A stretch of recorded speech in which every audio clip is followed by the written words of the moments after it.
Paz do Senhor, meus irmãos, vamos dar início aqui hoje ao tópico 3, Cristologia, Doutrina de Cristo, do nosso curso Tópicos de Teologia Sistemática. Esse nome, Cristologia, é a junção de duas palavras gregas, Cristo, ungido, que é a tradução lá do termo hebraico Messias ou Mashiach, e é o nome Cristo, então, Christos significa ungido. E logia vem de logos, estudo, Então, cristologia é o estudo ou a doutrina de Cristo. Bom, então vamos aqui iniciar com uma introdução e a partir da próxima aula a gente começa a olhar os tópicos, desta disciplina Cristologia. Então, na próxima aula a gente vai falar sobre a pré-existência de Cristo, mas hoje vamos ter apenas uma aula introdutória. Em Mateus 16, 13 a 16, diz o seguinte: Indo Jesus para os lados de Cesareia de Filipe, perguntou a seus discípulos: Quem diz o povo ser o Filho do Homem? E eles responderam: Uns dizem João Batista, outros dizem Elias e outros Jeremias ou algum dos profetas. Mas vós, continuou ele, quem dizeis que eu sou? Respondeu Simão Pedro, disse: Tu és o Cristo, o Filho do Deus vivo. Então, a discussão cristológica, ela é gerada a partir, dessa pergunta, Quem diz o povo ser o Filho do Homem? E ela é gerada também a partir da resposta que se dá a esta pergunta, e a resposta está em João 1, versículo 1 e versículo 14. O versículo 1 diz: No princípio era o Verbo, e o Verbo estava com Deus, e o Verbo era Deus. E o versículo 14: E o Verbo se fez carne e habitou entre nós, cheio de graça e de verdade, e vimos sua glória como a glória do unigênito do Pai. Então, toda a discussão cristológica ela é gerada pela resposta que se dá à pergunta, Quem diz o povo ser o Filho do Homem?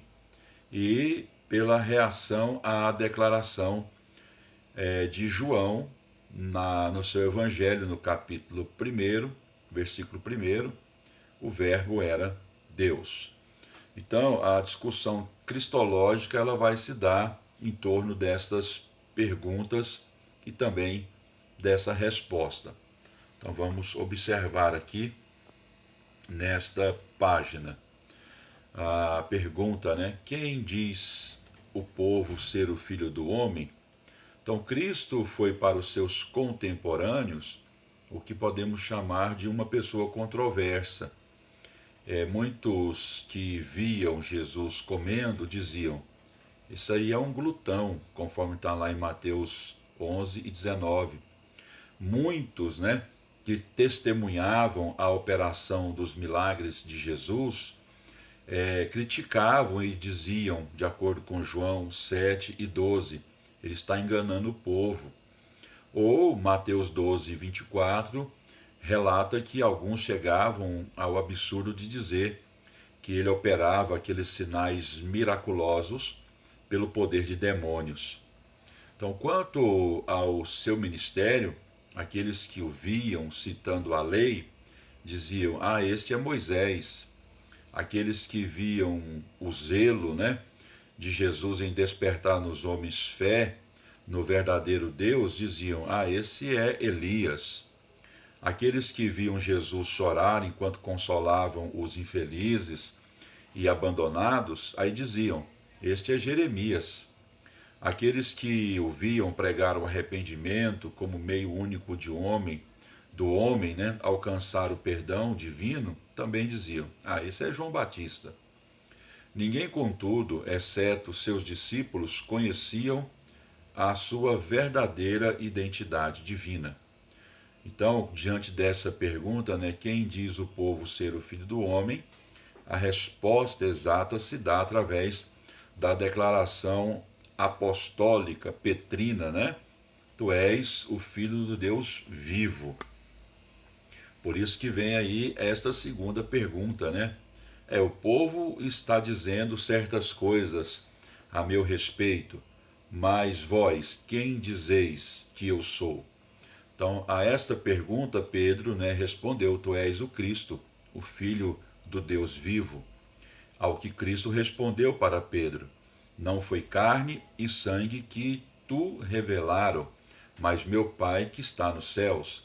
A gente pode ver isso lá em Mateus 16, versículos 16 e 17. A revelação de Cristo não nos vem por canais humanos ou por canais naturais. É produto da revelação divina através de vidas transformadas pelo Espírito Santo. Para João Batista, Cristo é o Cordeiro de Deus que tira o pecado do mundo, conforme está lá em João 1 e 29. Para os samaritanos que o viram junto ao poço de Jacó, ele é o verdadeiro Salvador do mundo, conforme está em João 4 e 42. Para Maria Madalena, ele é o meu Senhor, conforme está em João 20, versículo 13. Para Tomé, ele é o Senhor meu e Deus meu, conforme está em João 20 e 28. Para o apóstolo Paulo, ele é aquele no qual tudo subsiste, conforme está em Colossenses 1 e 17. Para o escritor da Epístola aos Hebreus, ele é o sumo sacerdote, santo, inculpável, sem mácula, separado dos pecadores e feito mais alto do que os céus, conforme está em Hebreus 7 e 26. Para Deus, o Pai, ele é o meu filho amado em quem me comprazo, conforme está em Mateus 3 e 17. Para os seres celestiais, ele é o Cordeiro, conforme está em Apocalipse 5, 11 e 12. E uma pergunta que fica, né? E para mim e para você, né? O que Cristo é? Vamos observar aqui que diante destas perguntas, né? João, no seu Evangelho, no capítulo 1 e versículo 14, apresenta aí as credenciais de Cristo e apresenta Cristo como o ser divino, né? Tendo as mesmas qualidades de Deus Pai, ou seja, Jesus é uma das pessoas da Santíssima Trindade. Então, nesse texto, né, de João 1 e 1, ele deixa claro que no princípio era o Logos, né, o Verbo estava com Deus e o Verbo era Deus. E no versículo 14, ele fala que esse Verbo divino se fez carne.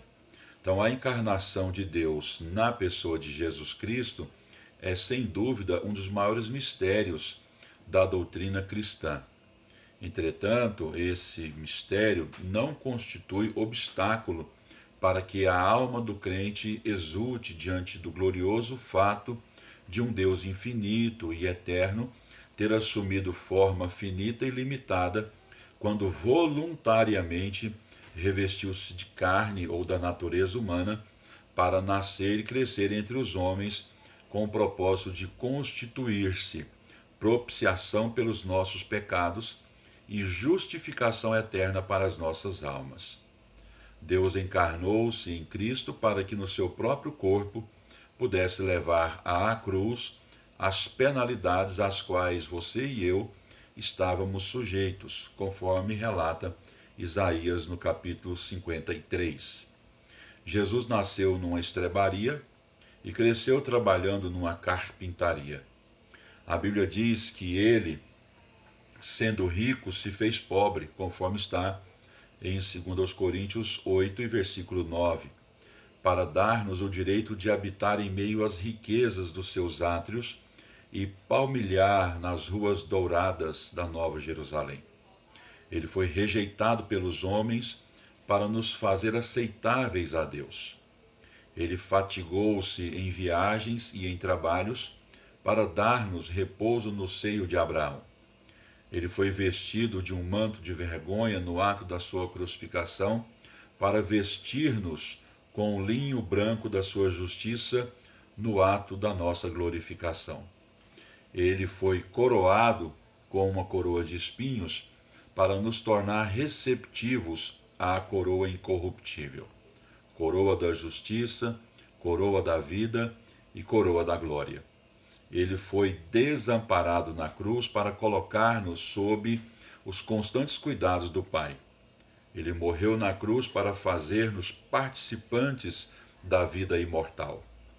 Ele desceu ao mais profundo do inferno para dar-nos os direitos, ou o direito, melhor dizendo, de subirmos e habitarmos nos mais altos montes das moradas do Altíssimo.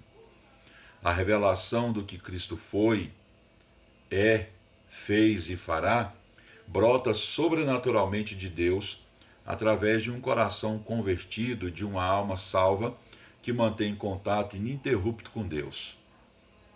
Quanto maior for a revelação que recebermos da pessoa e da obra de Jesus Cristo, mais úteis seremos para o bem da sua obra na terra. Nesse tópico 3 do nosso curso Tópicos de Teologia Sistemática, nós vamos estudar a Cristologia. As nossas aulas serão baseadas no livro Cristologia da ETAD e vamos ver os seguintes assuntos, né? Vamos ver o maior número possível de versículos na Bíblia que tratam a respeito da pré-existência de Cristo ou da eternidade ou da eternalidade de Jesus.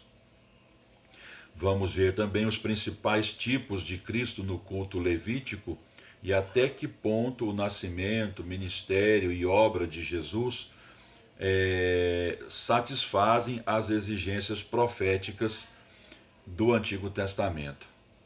Veremos também como se deu o milagre da encarnação e como isso contribuiu para identificar o Criador com suas criaturas. Veremos também as provas que atestam que Cristo não foi um semideus, mas totalmente Deus.